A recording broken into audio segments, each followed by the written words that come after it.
Assalamualaikum warahmatullahi wabarakatuh.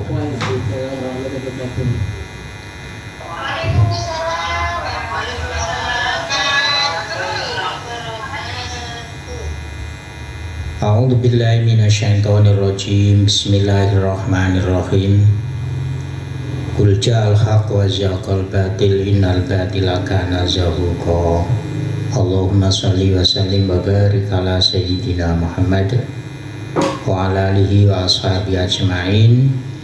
Qala mu'allif rahimahullah wa alla yataqaddama alaihi fihi wa alla yataqaddama alaihi fil af'ali taqadduman fahishan wa la yata'akhkharu anhu fiha kadzalik. Syarat sholat berjamaah yang nomor 5, makmum atau orang yang sholat mengikuti imam di belakang imam, berarti sholat berjamaah, tidak boleh berada di depannya imam. Ini tempat fihi, di dalam tempat sholat itu tidak boleh berada di depan imam, harus di belakang.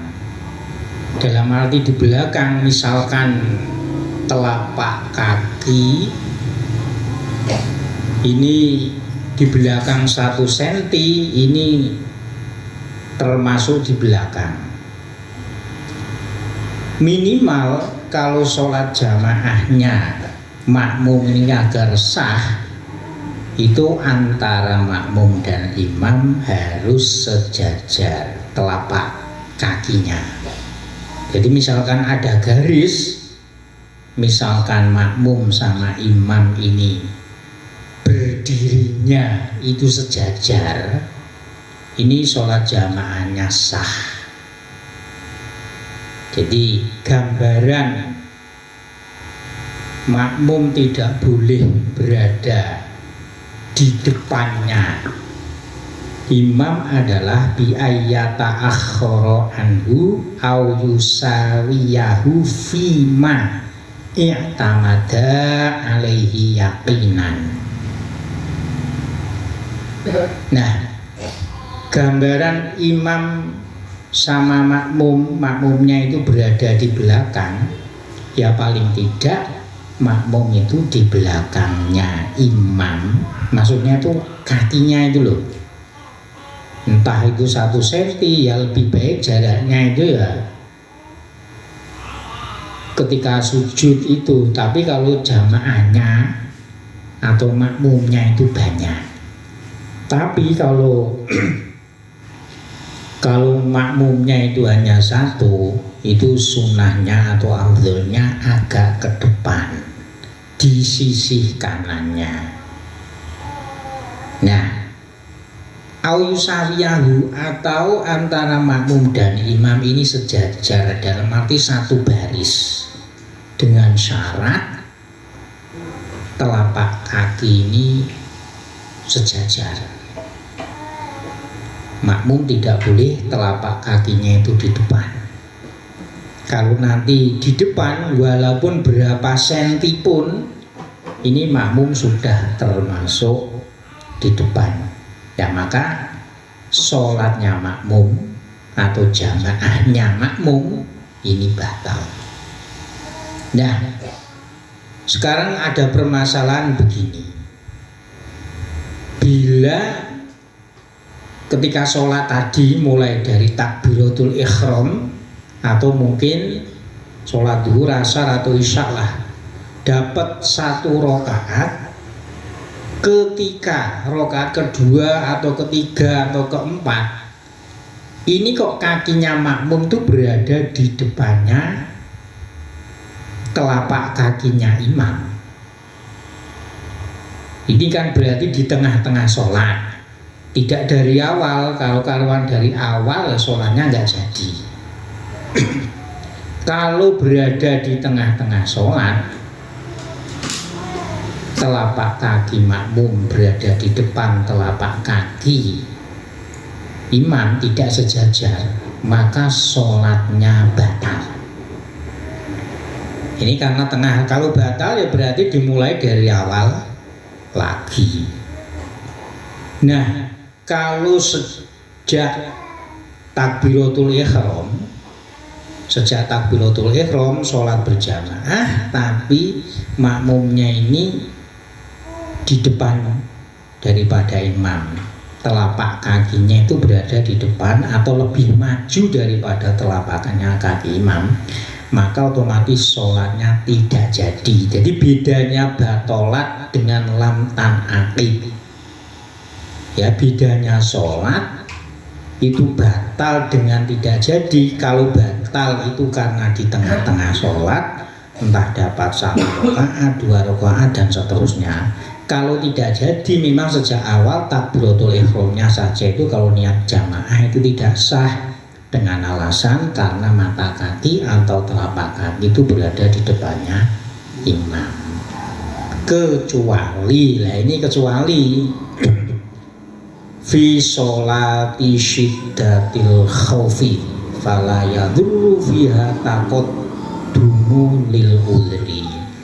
Kalau sholatnya itu karena syiddatul khauf, karena sangat khawatir, ya sekarang seperti perang di Palestina, perang sama Israel.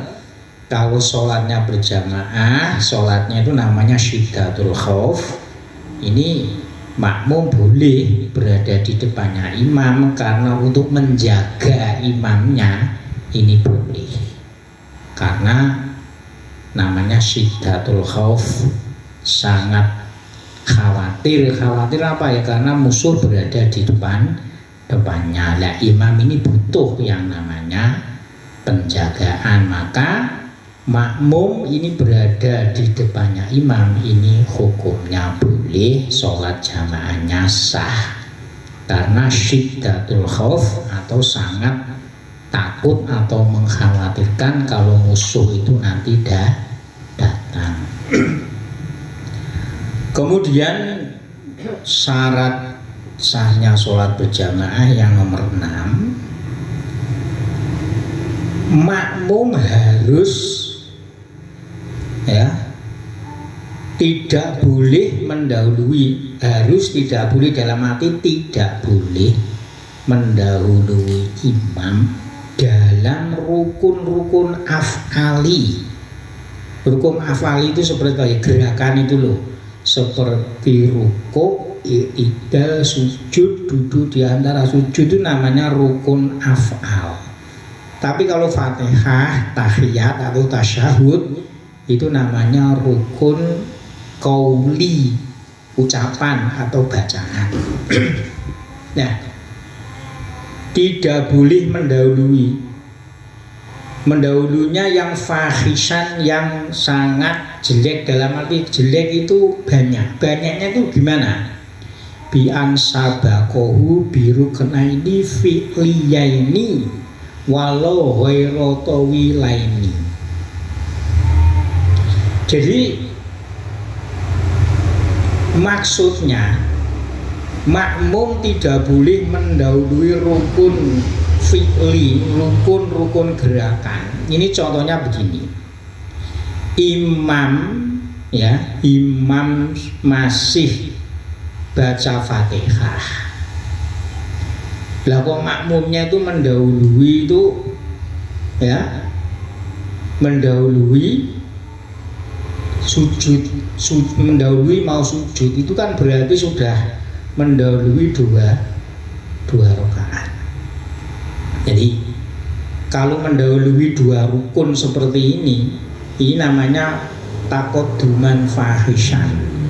Jadi masih waladhdallin, lah kok makmumnya itu sudah i'tidal, ini namanya mendahului 2 rukun. Pertama rukuk sama i'tidal. Ya, seperti ini kalau mendahulunya itu sangat,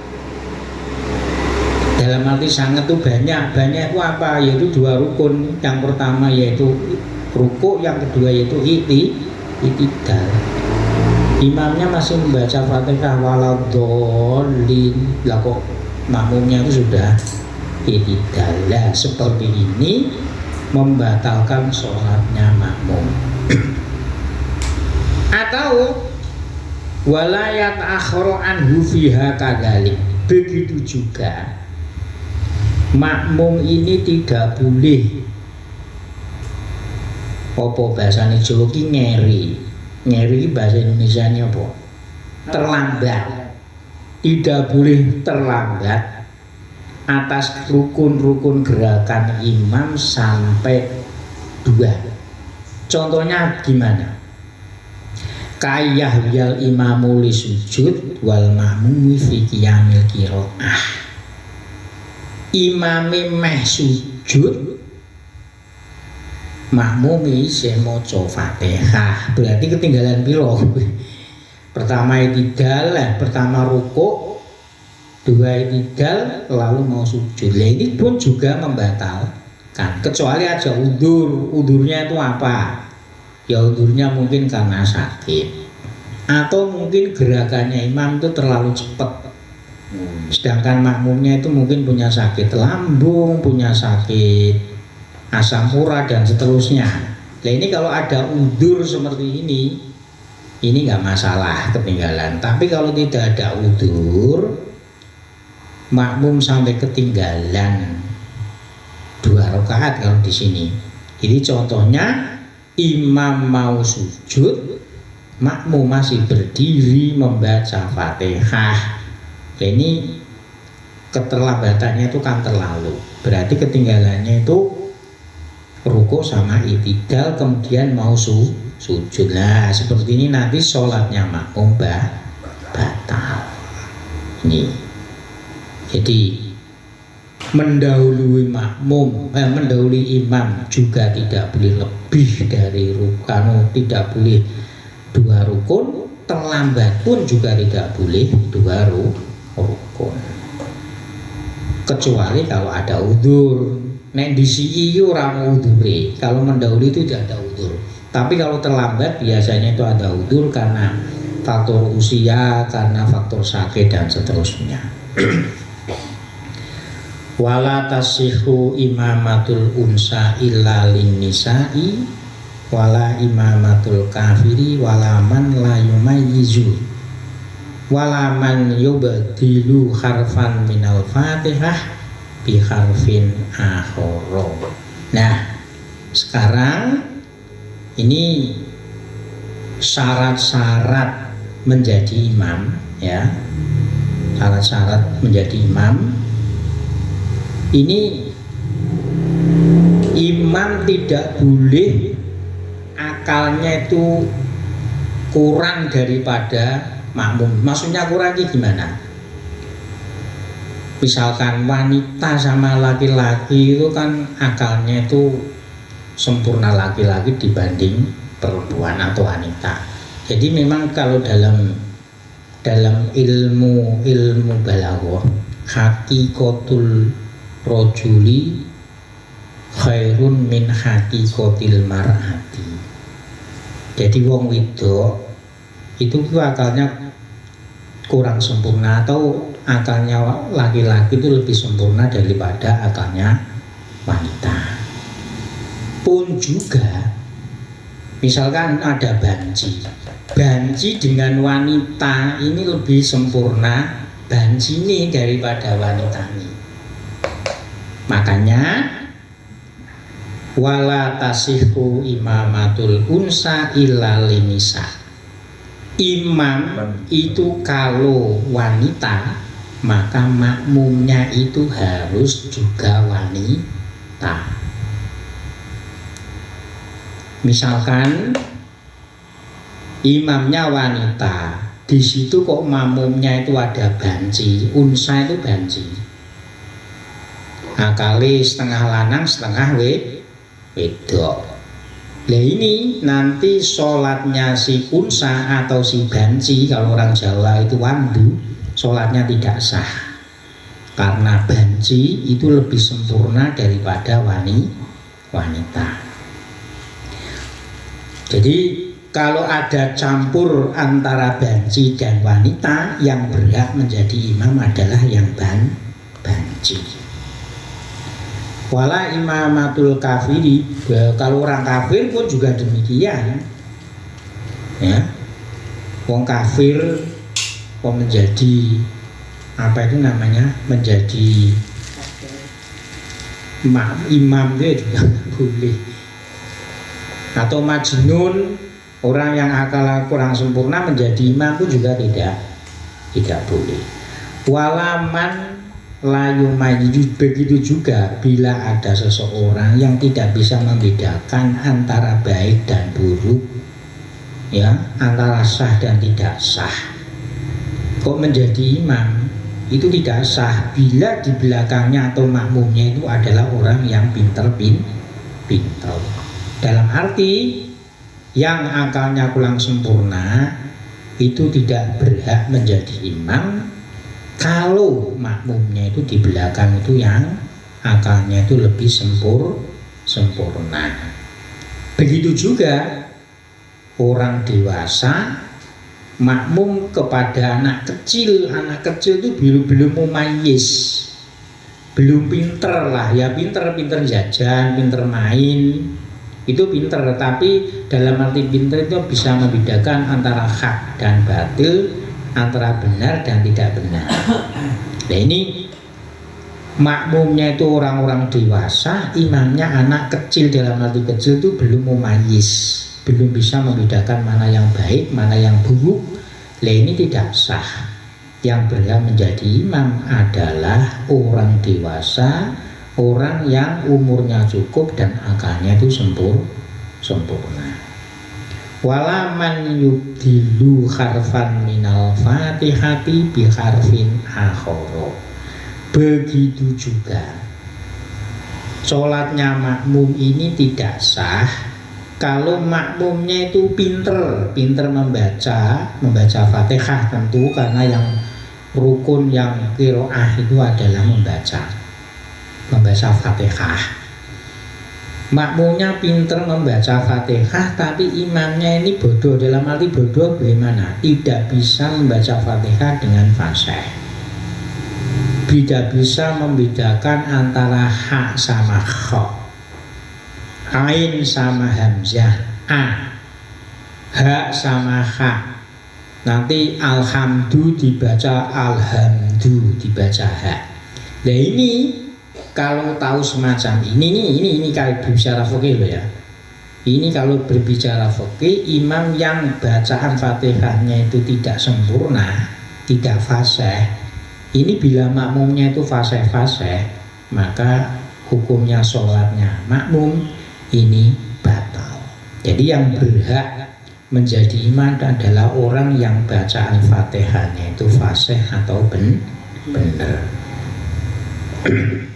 Jadi misalkan orang bacanya Fatihah alhamdu dibaca alhamdu, ha diganti kha. Ya misalkan demikian. Ain alhamdulillahi rabbil alamin. Ain dia membaca itu a, tidak sampai ke tenggorokan. Nah ini hal semacam ini bila dilakukan dia itu menjadi imam, maka yang di belakang itu kok tahu sholatnya makmumnya yang tidak sah. Kalau imamnya sah, tapi makmumnya yang tidak sah. Wal afdalu ayyakunal imamu faqihan aliman bi ahkamis sholati. Yang lebih utama atau sunnahnya, tekanannya adalah seorang imam sholat ini adalah orang yang ngerti ilmu fikih, dalam arti ilmu agama. Aliman mengerti tentang hukum-hukum sholat dan hukum sholat berjamaah. Jadi sholat kalau 5 waktu itu hukumnya fardu ain. Kalau jamaah mengerti itu hukumnya adalah fardhu kifayah. Kemarin sudah ditekankan kalau sholat berjamaah antara suami dan istri di rumah itu belum menggugurkan hukum fardhu kifayah. Sholat berjamaah ini bisa menggugurkan fardhu kifayah kalau dilakukan di tempat-tempat yang umum, dalam arti kawasan yang agama itu kelihatan seperti di masjid, musola, di madrasah, di sekolahan. Nah, ini fardhu kifayah dalam satu kampung ini nanti akan gugur. Tapi kalau dilakukan di rumah hanya suami istri, itu kan akses orang lain kan tidak bisa ikut ketika ingin sholat berjamaah, maka belum bisa menggugurkan fardhu kifayahnya sholat jamaah. Jadi sekali lagi syarat atau afdolnya seorang imam itu adalah yang ngerti tentang hukum-hukum sholat dan juga hukum sholat berjamaah. Wa ayyakuna min khiyarin nasi fi dzati wan nasabi wasifati. Nah, kalau bisa itu afdolnya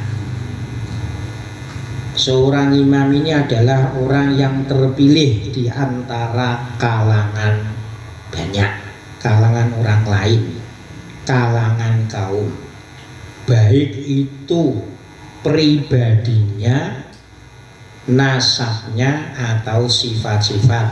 Tapi sekali lagi ini hanya afdolnya atau kesunahannya seorang imam itu kepribadiannya itu baik, nasabnya baik, sifat atau perilakunya pun juga baik. Nah, lalu yang diutamakan itu yang mana? Fayuqaddamul asohu qiraatan fal azadu fal aura'u il hajatu sholati ilal qiraah asyaddu minaz zuhdi. Kemudian kalau tadi dipilih seorang imam itu adalah orang yang paling pilihan, orang yang baik, ya maka baik yang mana? Yaitu yang bacaan Al-Qur'annya, bacaan Fatihahnya. Kemudian orang yang zuhud itu ya tidak, bahasa Jawa niki ora kedunyan banget. Kemudian yang wirai, yang wirai itu apa tuh? Menghindari perkara-perkara yang syubhat. Mengapa demikian urutannya? Kok yang lebih kiroatnya itu yang baik? Karena sholat itu dalam membaca bacaan Fatihah dan seterusnya itu yang dibutuhkan. Syiarnya Islam itu kalau bacaannya itu baik. Kalau zuhud itu kan kepribadian, kadang-kadang orang lain tidak mengerti. Fal asanu fil Islam fal asyrafu nasaban fal ahsanu zikron. Lalu afdolnya lagi kalau tidak ada bacaannya tidak bagus, orangnya tidak wirai, orangnya tidak zuhud, ya orang yang lebih tua umurnya, dalam arti tua umurnya itu Islamnya itu baik, fil islami. Lalu orang yang mulia nasabnya, kemudian orang yang baik sesebutannya, wah itu lu orang yang baik. Fal andofu sauban fa wajahan fa badanan fa kasban. Kalau tidak ada lagi ya orang yang pakaiannya baik, pakaiannya bersih, pakaiannya suci. Jadi orang sholat pakaiannya baik, pakaiannya suci, ini sudah termasuk bisa dipilih menjadi imam. Kemudian orang yang wajahnya itu ganteng, fawajahan, ini orang ganteng ini dengan orang yang tidak ganteng ini kalau ada pilih imam yang didahulukan itu yang wajahan, yang ganteng. Ini termasuk pilihan. Nah, kalau tidak ganteng, tidak bersih penampilannya ya fakasban, ya fabadanan, maka yang badannya itu baik, yang tegap, lalu pekerjaannya yang baik, fal ahsanu sautan, kemudian yang suaranya bagus. Fawajhan ay al ajmali fihi fadu zaujati fal ahsanu zaujatan fal abyadu sauban. Nah, saiki ganteng apa ki jenenge, ganteng ora, macane ya ora apik, pakaiane ya ora apik. Maka bagaimana? Yang didahulukan adalah orang yang punya istri. Jadi kalau ada pilihannya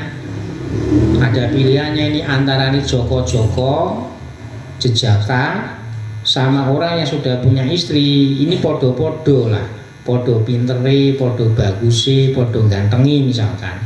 Ya yang dipilih itu yang ini, dalam arti yang dipilih afdolnya, sunahnya yang dipilih menjadi imam itu yang sudah punya istri. Karena orang yang sudah punya istri itu bisa menjaga dirinya dari dosa-dosa atau dari maksiat. Fal abyadu sauban, ya, fal ahsanu zaujatan, wal fal abyadu sauban.